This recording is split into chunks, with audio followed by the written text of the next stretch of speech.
तो ऐसे 3 क्वेश्चंस का आंसर आपको इस वीडियो में मिलने वाला है जो कि आपने पूछा था। पहला तो ये है कि यदि कोई कॉमर्शियल प्रॉपर्टी को बेचकर यदि कोई रेजिडेंशियल प्रॉपर्टी बाई की जाती है तो क्या इनकम टैक्स में कोई छूट मिलती है। सेक्शन 54F आपको पुरानी प्रॉपर्टी को बेचकर आप यदि रेजिडेंशियल प्रॉपर्टी में इन्वेस्टमेंट करते हैं तो आपको एग्जेम्पशंस मिलता है, लेकिन इसके लिए कुछ कंडीशन है। जिस डेट को आपने पुरानी प्रॉपर्टी बेची हुई है उस डेट से 1 साल के अंदर आपने कोई न्यू रेजिडेंशियल प्रॉपर्टी बाई कर ली हो। जिस डेट को आपने प्रॉपर्टी सेल की है उस डेट से अगले 2 साल के अंदर आप कोई प्रॉपर्टी को खरीदना चाहते हैं या खरीदने की प्लानिंग कर रहे हैं, या फिर आप अगले 3 साल के अंदर आप कोई प्रॉपर्टी को कंस्ट्रक्ट कराना चाहते हैं, तो ऐसे केस में आप सेक्शन 54F में एग्जेम्पशंस क्लेम कर सकते हैं। पॉइंट नंबर 2 है कि जो नेट सेल कंसिडरेशन है, मतलब जितने में प्रॉपर्टी आपने सेल की हुई थी पुरानी वाली कॉमर्शियल की, उसकी नेट सेल वैल्यू क्या है, वो आपको नई रेजिडेंशियल प्रॉपर्टी में इन्वेस्टमेंट करना पड़ता है। अब मान लीजिए कि आपने कोई प्रॉपर्टी 50 लाख रुपीस की सेल की और आप नई रेजिडेंशियल प्रॉपर्टी को लेट से 70 लाख या 1 करोड़ रुपीस में आप खरीद रहे हैं, तो आपका पूरा पूरा जो कैपिटल गेन होगा वो क्या हो जाएगा, टैक्स फ्री हो जाएगा। लेकिन 50 लाख के अंदर यदि आपने इन्वेस्टमेंट किया तो उस केस में प्रोपोर्शनेट बेसिस पर ही आपको एग्जेम्पशंस मिलेगा सेक्शन 54F में।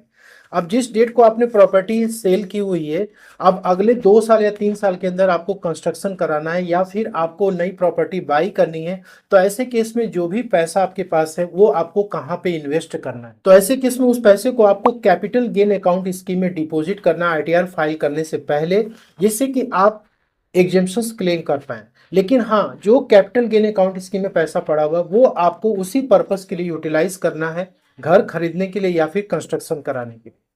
और थर्ड कंडीशन ये है कि आप जो प्रॉपर्टी नई वाली खरीदे हैं उसको 3 साल के अंदर आपको बेचना नहीं है। यदि आप बेचेंगे तो जो कैपिटल गेन एग्जेम्पशन आपने क्लेम किया हुआ है उस पर आपको टैक्स फिर से दोबारा पे करना पड़ेगा। सेकंड क्वेश्चन था कि पोस्ट ऑफिस की सेविंग स्कीम में यदि मेन अकाउंट होल्डर की डेथ हो जाती है तो जो नॉमिनी को पैसा मिलता है क्या उसके पैन कार्ड पे ये पैसे रिपोर्ट किए जाते हैं। तो देखिए, जो मेन अकाउंट होल्डर है उसके आप पैन कार्ड पोस्ट ऑफिस के अकाउंट में अटैच्ड है तो सारी इन्फॉर्मेशन जो होती है उसके पैन कार्ड पे रिपोर्ट होती रहती है। लेकिन फाइनली जब मेन अकाउंट होल्डर की डेथ हो जाती है तो जो अमाउंट नॉमिनी को मिलता है वो पोस्ट ऑफिस जो है डायरेक्टली रिपोर्ट नहीं करता है। अब जिस डेट को मेन अकाउंट होल्डर की डेथ हुई है उसके बाद जितना भी इंटरेस्ट नॉमिनी अर्न कर रहा है उस सेविंग स्कीम पे, वो ITR फाइल करते समय नॉमिनी की रिस्पॉन्सिबिलिटी है कि उतना अमाउंट वो अदर सोर्सेज में डिक्लेयर करे और उस पर गवर्नमेंट को टैक्सेस का पेमेंट करे। पॉइंट नंबर 3 है कि यदि पोस्ट ऑफिस के MIS में पैसे इन्वेस्ट करते हैं तो उस केस में क्या TDS डिडक्ट होता है। तो पोस्ट ऑफिस के MIS TDS फ्री है, लेकिन